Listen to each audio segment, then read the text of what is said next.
Let us cast our gaze to the second age of this stunning. Humanity has created a civilization akin to Elysium. Sickness, poverty, crime, some of the greatest threats to our people have been nigh on eliminated.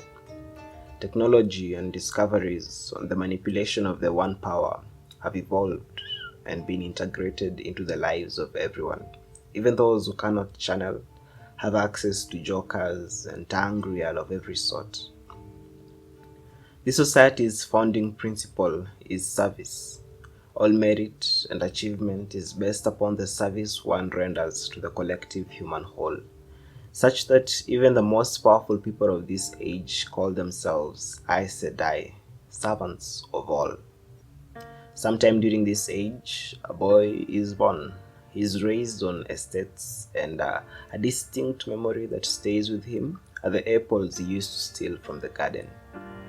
At some point, he shows an aptitude for art and drawing, and once he reaches his adolescence, he, just like every other boy his age, is presented before the Aes Sedai to determine whether he can channel the one power. The testers will determine that he had a natural affinity for Saidin, one of those called Sparkers by the High Council of Theoryland. So he joins the ranks of initiates at Parandisen, which at the time was the seat of the Aes Sedai, with the whole of the servants located there. A building of columned entrances, large ornate doorways, and polished floors of glowing white elstone. We have no knowledge of how the training of novices was done during this age, though I am inclined to think that it's not so different from how the White Tower runs things today. I mean, the founders adapted some of the old ways to fit this new age, didn't they? So Lews Therin must have served as a novice, moved on to be accepted, and then gained full stature as Aes Sedai. It is at this point, I assume, that he would have been able to choose a Dashain Aiel, that race of people sworn to the covenant of peace who serve the servants of all. Again, this is something that the Aes Sedai of this age adapted, replacing the Dashain Aiel with warders.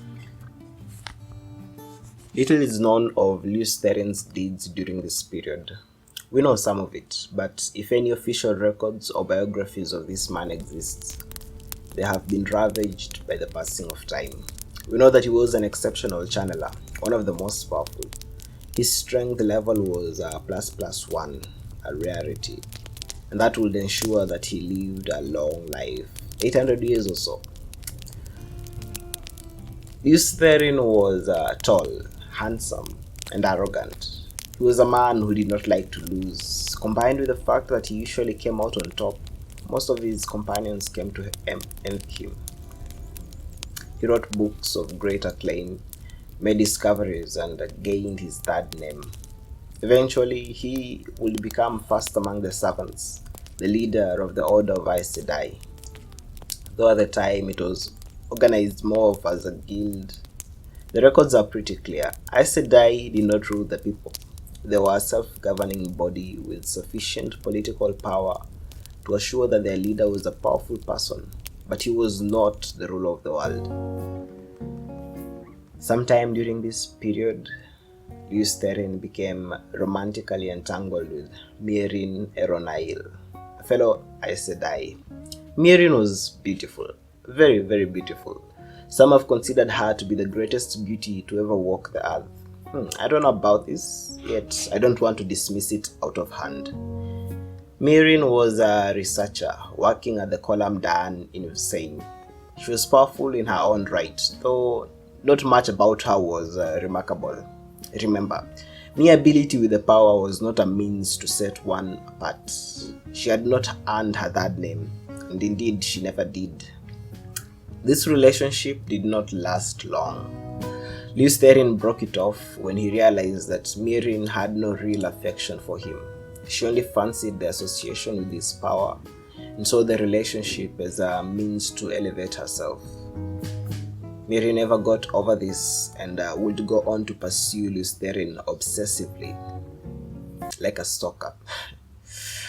So time passed and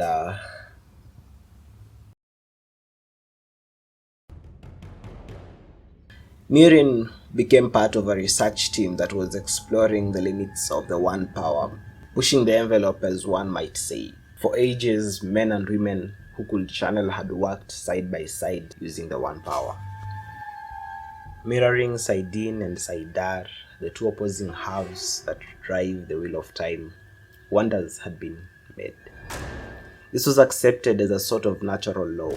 The two powers were separate. They worked together and opposing each other to achieve anything. Mirin and her team were trying to find a third possibility, a power that did not require one to be either male or female. A power that was inclusive instead of divisive on the basis of gender. So they found a place in the pattern where it seemed as though this power pooled. Its physical manifest was on an island in the middle of the ocean. The mere possibilities apparent in this simple statement reveal how much we do not know. What is the relationship between the pattern and the physical realm? So much has been lost. So they drilled into this place and, they found more than they had expected. They had unearthed the Dark One's bow and had now set free something ancient and unknown. Millennia of peace and a society that seems as perfect as we can ever hope to go was on the brink of shattering. War and its arts had been lost in time, and evil as we know it was something the people of this age would not consider. It all came crashing down as this ancient foe sent its influence into the world, stirring anger and discontent in the hearts of men. For now, it could only trickle through, for he was not wholly free. But soon. What followed next was a period of chaos and terror and horror, a period men have called the collapse, one that would last 100 odd years or so.